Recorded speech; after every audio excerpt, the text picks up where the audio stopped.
প্রিয় শিক্ষার্থী বন্ধুরা, লেখাপড়া 7058 চ্যানেলে আপনাদের সকলকে স্বাগত জানাই। আজকে যে টপিক নিয়ে আলোচনা করা হবে, মৌর্য বংশের দ্বিতীয় পর্বে 25টি গুরুত্বপূর্ণ এমসিকিউ প্রশ্ন উত্তর।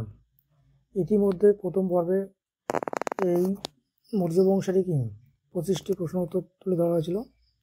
এখন দ্বিতীয় পর্বে 25টি গুরুত্বপূর্ণ উত্তর তুলে ধরা হবে। তো চলুন শুরু করি। দেখেন, 1 নম্বর প্রশ্ন, কলিঙ্গ বর্তমান ভারতের কোন রাজ্যে অবস্থিত? এখানে আমার 4টে অপশন আছে: বিহার, উড়িষ্যা, মহারাষ্ট্র, পশ্চিমবঙ্গ। সঠিক অপশন হবে কি? উড়িষ্যা। নেক্সট, অশোক কোন শাসনকালে ধর্ম প্রচার শুরু করেন? 4টে অপশন: কলিঙ্গ যুদ্ধের আগে, কলিঙ্গ যুদ্ধের পরে, রাজ্য অভিষেকের পরে, নাকি শাসনের শেষ দিকে। সঠিক উত্তর খ, কলিঙ্গ যুদ্ধের পরে। নেক্সট, 3 নম্বর প্রশ্ন, ধর্মের প্রচার করতে অশোক কোন ভাষা ব্যবহার করেন?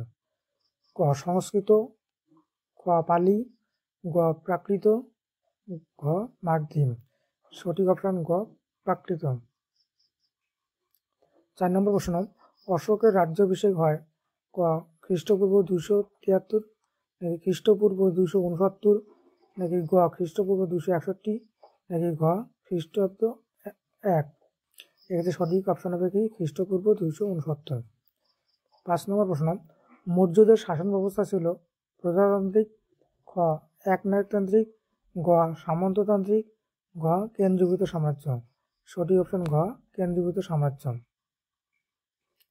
6 নম্বর প্রশ্ন, অশোকের সময় যে রূপ শাসন ব্যবস্থা চালু হয়েছিল, যে রূপক শাসন ব্যবস্থা চালু ছিল, সেটা হচ্ছে ক সামন্ততন্ত্র, খ রাজতন্ত্র, গ রাজতন্ত্র, ঘ আধা রাজতন্ত্র।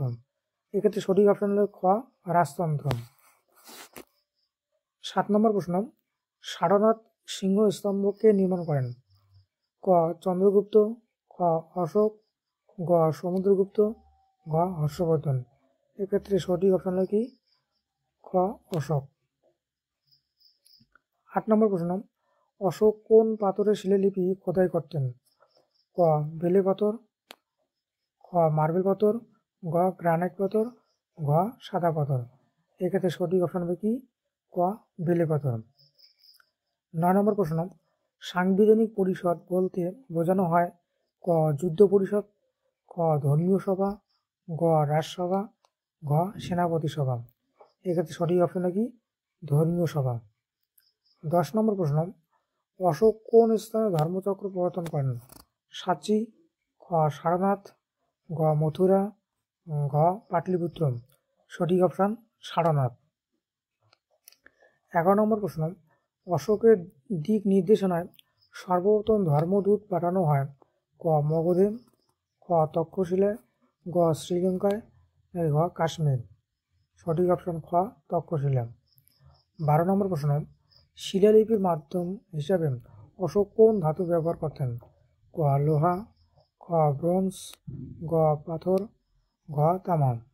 এক্ষেত্রে সঠিক অপশন গ পাথর। নেক্সট 13 নম্বর প্রশ্ন, অশোকের শিলালিপি প্রাথমিকভাবে কিসের জন্য বিখ্যাত?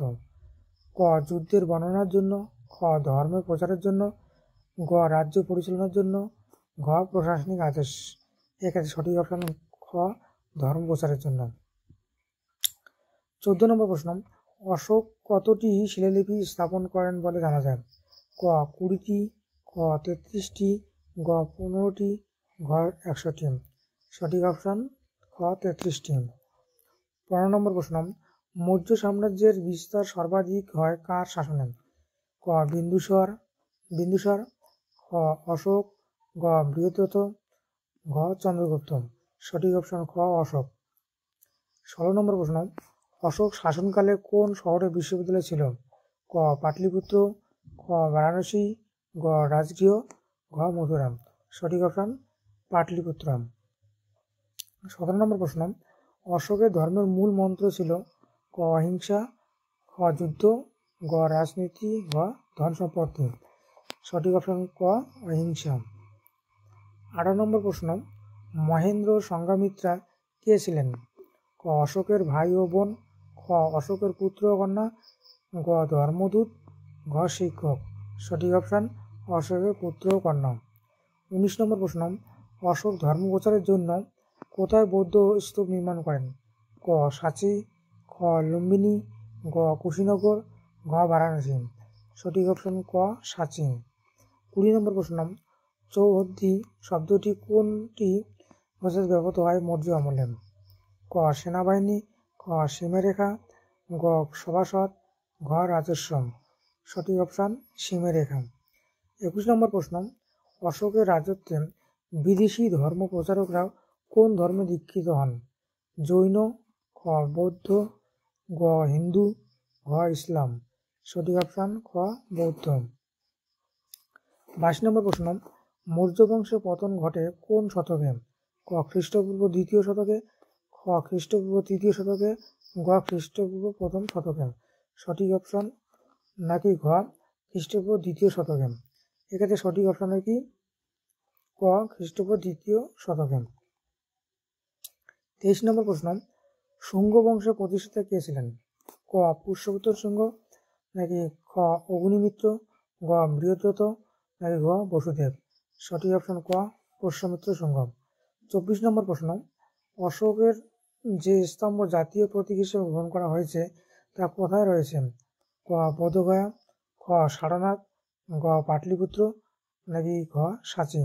এক্ষেত্রে সঠিক অপশন হলো কি খ সারনাথ। নেক্সট সর্বশেষ প্রশ্ন, মৌর্য আমলে মুদ্রার নাম কি ছিল? ক দিনার, খ পঞ্চমার্কা, গ টাকা, ঘ রুপি। এক্ষেত্রে সঠিক অপশন হলো কি পঞ্চমার্কা। এই ছিল কি মৌর্য সাম্রাজ্যের বা বংশের কি দ্বিতীয় পর্বে 25টি এমসিকিউ প্রশ্ন উত্তর। আশা করি আপনাদের ভিডিওটি ভালো লেগেছে।